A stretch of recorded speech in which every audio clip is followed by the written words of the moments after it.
Assalamualaikum warahmatullahi wabarakatuh. Shalom, Om Swastiastu, salam kebajikan, salam sejahtera untuk kita semua. Kami di sini dari kelompok 13 Ekonomi Moneter akan membahas hasil dari diskusi kami yang berjudul Sistem Moneter Internasional. Sebelum itu, izinkan saya memperkenalkan nama-nama dari anggota kelompok 13. Yang pertama ada Ezali Tamahesa, yang kedua ada Syafira Andini Pandia, dan yang ketiga ada Michelle Abigail. Sistem Moneter Internasional. Pengertian dari sistem moneter internasional ini merupakan sistem keuangan yang berlaku untuk semua negara di dunia, yang membahas tentang pembayaran atas sanksi lintas negara dilaksanakan. Sistem ini menentukan bagaimana kurs tukar asing ditentukan dan bagaimana pemerintah dapat mempengaruhi kurs tukar. Sejarah sistem moneter internasional. Pertama ada bimetallisme. Bimetallisme adalah kebijakan moneter di mana nilai mata uang ini terkait dengan nilai dua logam biasanya, tapi tidak selalu perak dan emas. Nah, dalam sistem ini nilai dari dua logam akan dihubungkan satu sama lain, dengan kata lain nilai perak akan dinyatakan dalam hal emas dan sebaliknya, dan baik logam dapat digunakan sebagai alat pembayaran yang sah. Kedua ada standar emas. Standar emas adalah sistem moneter di mana pemerintah mematok uang domestik ke emas. Di bawah sistem ini, nominal uang Anda setara dengan emas yang akan Anda peroleh ketika menukarnya. Yang ketiga ada sistem Bretton Woods pada tahun 1944 sampai 1976. Bretton Woods System adalah sebuah sistem perekonomian dunia yang dihasilkan dari konferensi yang diselenggarakan di Bretton Woods. Konferensi ini merupakan produk kerjasama antara Amerika Serikat dan Inggris yang memiliki beberapa fitur kunci yang melahirkan tiga institusi keuangan dunia, yaitu Dana Moneter Internasional, Bank Dunia, dan Organisasi Perdagangan Dunia.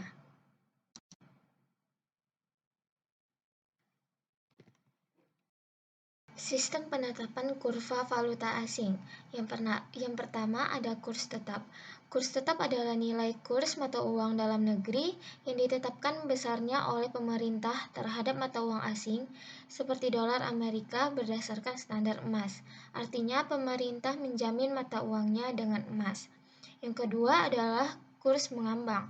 Kurs mengambang adalah nilai kurs mata uang yang besarnya ditentukan oleh kekuatan pasar atau permintaan dan penawaran mata uang asing. Dengan sistem kurs ini, nilai mata uang dalam negeri akan selalu berubah, bisa naik atau turun terhadap mata uang asing. Jika permintaan dalam negeri terhadap mata uang asing atau dolar Amerika naik, maka nilai dolar Amerika akan naik terhadap mata uang dalam negeri atau rupiah.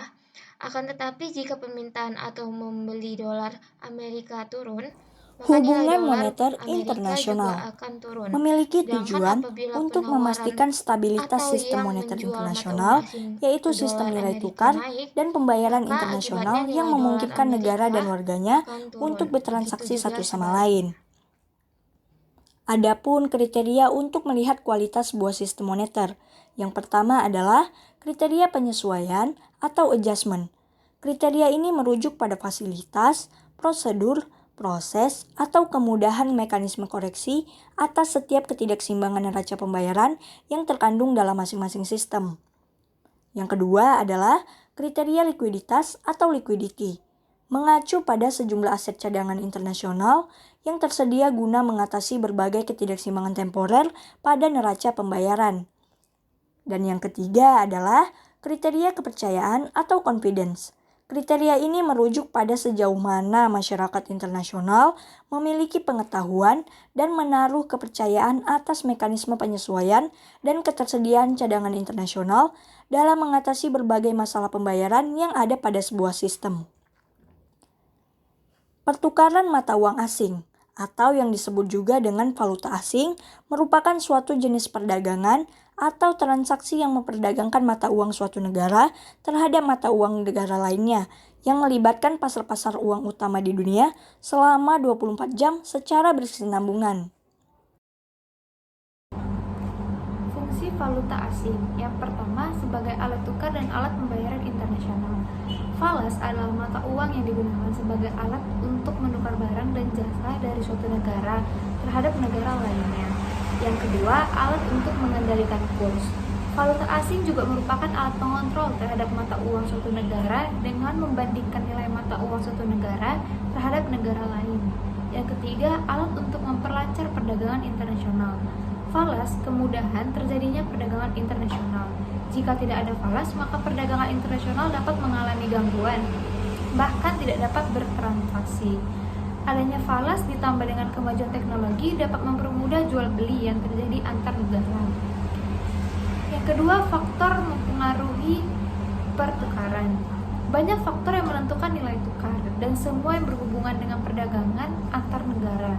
Ingat, nilai tukar bersifat relatif dan dibaca sebagai perbandingan mata uang dari dua negara. Berikut ini adalah beberapa faktor penentu utama nilai tukar mata uang antara dua negara. Perhatikan bahwa faktor-faktor ini tidak dalam urutan tertentu seperti banyak aspek ekonomi. Faktor-faktor ini tidak akan lepas dari keputusan. Faktor yang mempengaruhi nilai tukar. Yang pertama, ada perbedaan angka inflasi. Secara umum, sebuah negara dapat dikatakan tingkat inflasi yang konsisten lebih rendah menunjukkan peningkatan nilai mata uang sebagaimana daya beli relatif meningkat terhadap mata uang lainnya. Yang kedua, perbedaan pada suku bunga. Suku bunga, inflasi, dan nilai tukar sangat berkorelasi satu sama lain. Dengan memanipulasi suku bunga, Bank Sentral dalam hal ini, Bank Indonesia memiliki pengaruh terhadap inflasi dan nilai tukar sehingga mengubah tingkat suku bunga berdampak pada perubahan inflasi dan nilai mata uang. Yang ketiga, defisit akun berjalan. Transaksi berjalan adalah neraca perdagangan antara negara dan mitra dagangnya yang merupakan semua pembayaran antara negara untuk barang, jasa, bunga, dan dividen. Yang keempat, utang publik. Negara akan terlibat dalam pembiayaan defisit besar-besaran untuk membayar proyek-proyek sektor publik dan pendanaan pemerintah untuk merangsang ekonomi domestik. Sementara faktanya negara-negara dengan defisit publik dan utang yang besar kurang menarik bagi investor asing. Yang kelima, ketentuan perdagangan. Sebagai rasio yang membandingkan harga ekspor dan impor, ketentuan perdagangan yang terkait dengan rekening giro dan neraca pembayaran. Jika harga ekspor suatu negara meningkat dengan tingkat yang lebih besar daripada impornya, ketentuan perdagangannya baik dan menguntungkan. Peningkatan ketentuan perdagangannya menunjukkan permintaan yang lebih besar untuk ekspor negara itu. Yang keenam, stabilitas politik dan kinerja ekonomi. Investor asing pasti mencari negara yang stabil dengan kinerja ekonomi yang kuat di mana untuk menanamkan modalnya.